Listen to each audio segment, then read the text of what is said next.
Alright, hi guys, welcome back to the channel. We're going to be picking up where we left off 2 weeks ago in chapter 46 for upper GI problems in Lewis's Medical, Surgical, and Nursing 12th edition. So we're going to be talking about upper GI this time. So to start off, we're going to be talking about nausea and vomiting, right? And how we take care of them. Usually these patients might need IV fluid therapy because when you throw up, you lose a lot of your electrolytes. And when you lose electrolytes, there can be mentation changes, cardiac changes that I kind of talked about in one of my earlier videos with electrolytes and how they impact the body. So they will usually get some fluid replacement. They also might get like some PRNs, you know, for the nausea and vomiting. So you would often see Zofran or Reglan ordered. Zofran's usually the first line at my hospital, and that's the antiemetic. There's going to be diet changes. They want to keep the patient MPO, and if they feel they're going to like trial them a little bit each day, you know, they're going to move forward to clear liquid, and if they tolerate clear liquid, they don't throw up, they don't feel nauseous, they will transition to the full liquid, and just, you know, so on and so forth, slowly work their way up. You want to be a big emphasis on oral care because we'll go into later that dental erosion is one of the, you know, like one of the bad side complications from vomiting. And then you want to promote oral suctioning if they, you know, have a hard time getting the emphasis out. And you want to reduce stimuli, you know, like certain smells or whatever they're nauseous to. So one of the main diseases we're going to be going over is GERD. I'm not going to go over all the causes, but you can look over here on the left. I'm just going to highlight like fatty foods, peppermint, spearmint are some of the more unique ones, and obviously caffeine is a very popular testable one.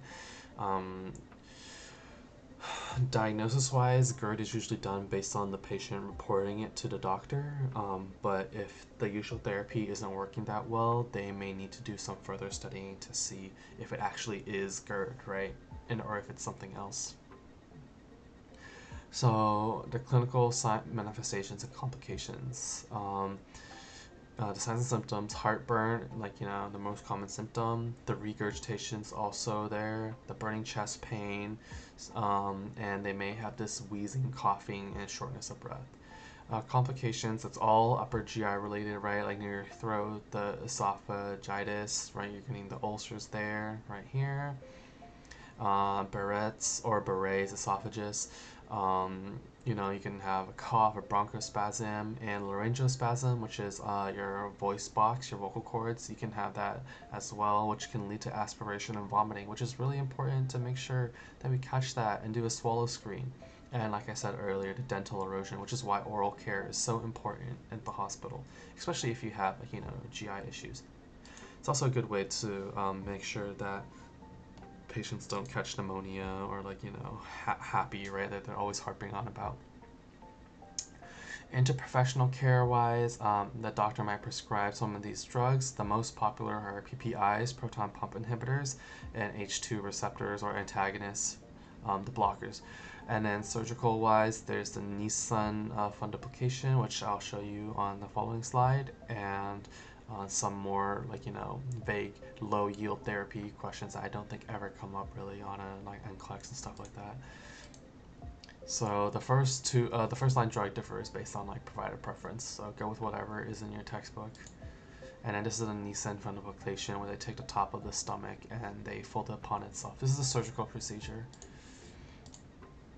Okay, so nursing interventions, things that we can do, right? We want to keep the head of the bed up. One, because of aspiration risk, right? If they vomit and, you know, they're low, they can choke on it.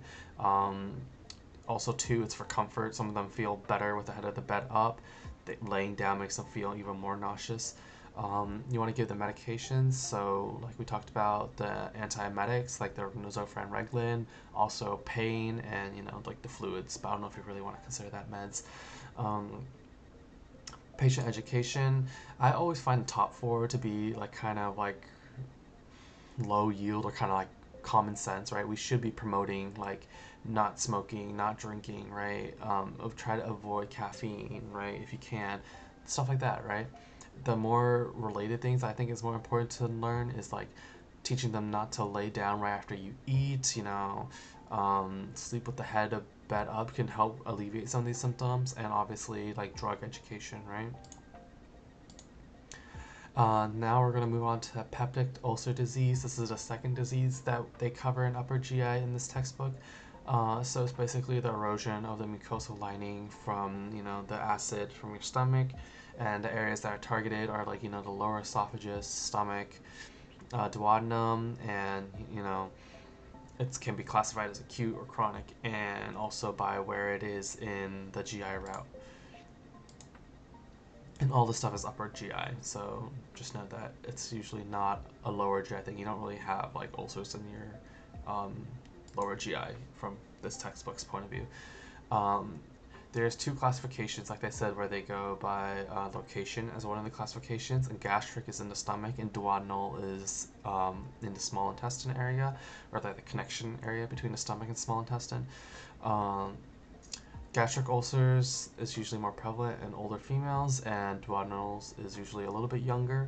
I really don't feel like this was high yield when I studied for the exam. I did memorize this whole slide, but I didn't think it was really useful. Probably the most important part I would remember is that H. pylori, this Helicobacter pylori bacterium, like this microorganism, is a big cause of ulcers. And also don't forget NSAIDs, right? Because they can cause GI bleeding. But all this COPD and like all these, Zoller-Ellison syndrome and like CRF, like this stuff was never really, like tested on. I don't think it's really useful. So obviously, like I just hinted on, like, the risk factors. H. pylori, the biggest thing. They produce urease, which is why later on a couple slides down we could say one of the tests that they do to test for H. pylori is this urease test. Medication-induced injury is another cause of these ulcers, like we just talked about the NSAIDs of the GI bleed, right? And third is the lifestyle factors, so cut down on the drinking, smoking, caffeine. So watch out, nursing students, right? And then like stress-induced mucosal disease can also cause these ulcers to like occur. Okay. So signs and symptoms. Gastric is usually 1 to 2 hours, and it's usually in the middle upper abdomen area, like right near your diaphragm or like under your diaphragm. Perforation is one of the first symptoms, and that's this like sharp, sudden tearing pain. Duodenal ulcers, they usually have this like cramping, slow burn type feel in the mid upper epigastric, or radiates to the back, and it's 2 to 5 hours after a meal. Some other symptoms are like the bloating, nausea, vomiting, and feeling full easily, and sometimes they may not even have symptoms at all, especially for older adults and patients on NSAIDs. Now, this is a really quick thing to understand, like why it takes 1 to 2 hours for gastric and 2 to 5 to duodenal, right? I kind of hinted at it earlier because it's talking about where the ulcer is located. So gastric's in the stomach, right? And that's higher along in the GI route than the duodenal, the duodenum is. So it'll take longer for things to reach, like for example, the passage of food to reach the duodenum and to like irritate it, right? So this is just common sense. I don't think it's important to memorize like, oh, 1 to 2 for gastric, 2 to 5 for duodenal ulcers. It's just important to know that like it should be common sense to you. Like you want to think critically that like, oh yeah, the duodenal ulcer is further down, so it should be slower than a normal gastric ulcer. So some diagnostic studies, obviously, if you can see it in the endoscopy, like where they stick a tube down your throat with a camera, you can actually visualize it. Great, you can also use these scopes to like do a little biopsy. They'll pinch out part of it and they can test it. The non-invasive test for the H. pylori, like I said, is like the stool or breath test. My dad recently had a breath test because my dad struggles with peptic ulcer disease. Other tests are like, these imaging studies or lab values. You want to count CBC because you want to see if they're bleeding. Liver's enzymes will be elevated due to the H. pylori infection, and serum amylase, if it's the perforation, it can sometimes cause the pancreatic enzymes to kind of just like leak into the bloodstream, and that can raise it. And obviously if there's blood in the stool. The complication of these ulcers are that you can have a hemorrhage, and these are one of the most common reasons. Or common like complications. The perforation, or like I mentioned earlier, the sudden severe abdominal pain radiates to the back and shoulders, and some outlet obstructions. And these are all very like kind of general upper GI, symptoms that can be shared amongst like other conditions. So it's really important as a nurse to report any changes in your patient's condition to the doctor, right? If they didn't feel like, like if the sudden severe abdominal pain happened, you give them pain medication, it's not relieving any pain, that's really important to let the doctor know, right? Because it's the doctor's job to make the diagnosis from a differential. We are their eyes and ears because we're always at the bedside. So it's important to report these changes. Caring for the peptic ulcer disease, a lot of it is preventative, education. So like primary prevention, you want to, and secondary, you want to like prevent it. You want to get early detection. And for those that already have it, like tertiary, you want to teach them how to report any like symptoms that may be indicative of a recurrence. Or for example, like if someone has a history of peptic ulcer disease, you want to be like, hey, if you ever notice a sharp tearing pain in your abdomen, make sure you come get medical attention, right? Because that can be really bad. And then acute care, if they're already in here in the hospital, you expect them to be like MPO. They have an NG tube to keep their stomach empty, replacing the fluids in case they're losing out on electrolytes from any vomiting, from the nausea, or if they're bleeding, you want to give them the fluid to keep their blood pressure up. So that's why you also want to check their vital signs and monitor for shock. You can do like specimen analysis, lab analysis like CBC and all that stuff, and obviously try to control the pain because it is painful. It's a lot of this stuff is just pain control. Okay. Now, this is an important concept that you guys should know as nursing students. It's like upper GI bleeding. If the blood is bright red and arterial, that means it's like sudden onset, right? It's happening right now. There could be an active bleed, or the blood is coming from like a localized area that can easily be brought up, like when they vomit, right? Occult bleeding. This is when like it's hidden. You don't really know if it's like a slow bleed. You may not catch it right away. So you often hear the words coffee ground vomitus, right, or coffee ground emesis. It's when the vomit comes out not bright red in color, but this brownish and like kind of chunky looking vomit. This is indicative of a slow bleed. And melena or melena, depending on how you pronounce it, it's a black tarry stool because it's either coming up from the front or out the back, right? And this is important to understand because you want to know that this is not normal. This means that a slow bleed is happening, or it's coming like it's like dripping down all the way through the rest of the body, right? Like if it's coming out from the stool, it's going to be black and tarry, and the brown color is coming from the oxidization of the blood, right? As it's like drying out and stuff, it's getting this change in color, whereas the bright red is obviously fresh, right? Oops.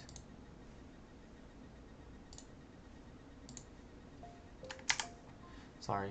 Upper GI causes, GI bleeding causes, obviously the ulcers and the NSAIDs, right? That's like the two biggest things that we kind of went over.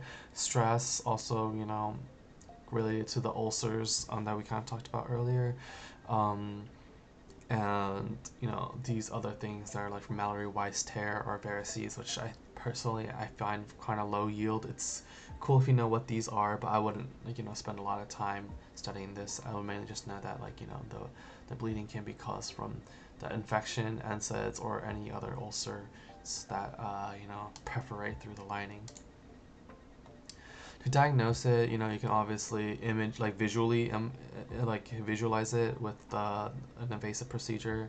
You can check lab values like CBC, PT, and PTT, which is checking how long it'll take your blood to clot. And you can type screen in case you need to do a blood transfusion.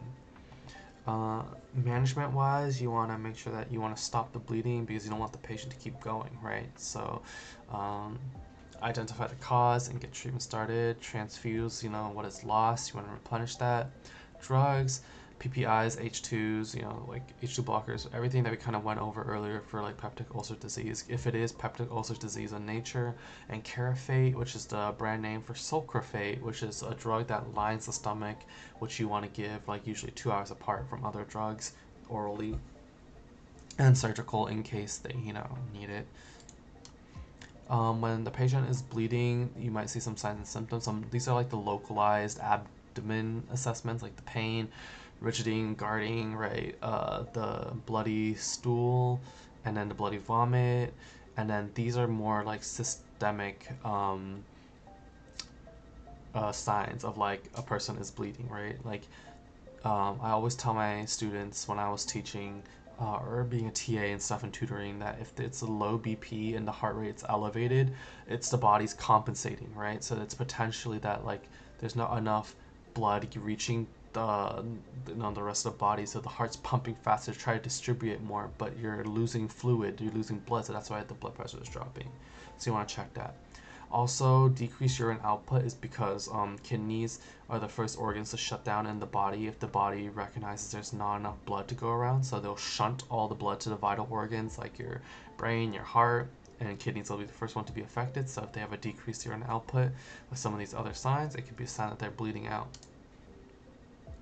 To treat the bleeding, this is more like left side is more critical care. So if you're in med-surg, I wouldn't really worry about this, but if you're like in critical care and reviewing like med-surg topics, keep in mind that ABCs, right? You want to get the IV in there to get fluids like a bolus. You want to give the O2 via nasal cannula.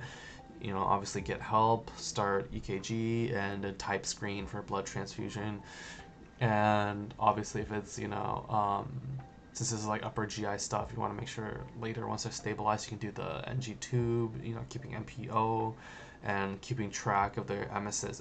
Is it getting less bloody, right? You can give acid secretion like the proton pump drugs to decrease the acid secretion, and obviously the therapeutic communication and all that stuff.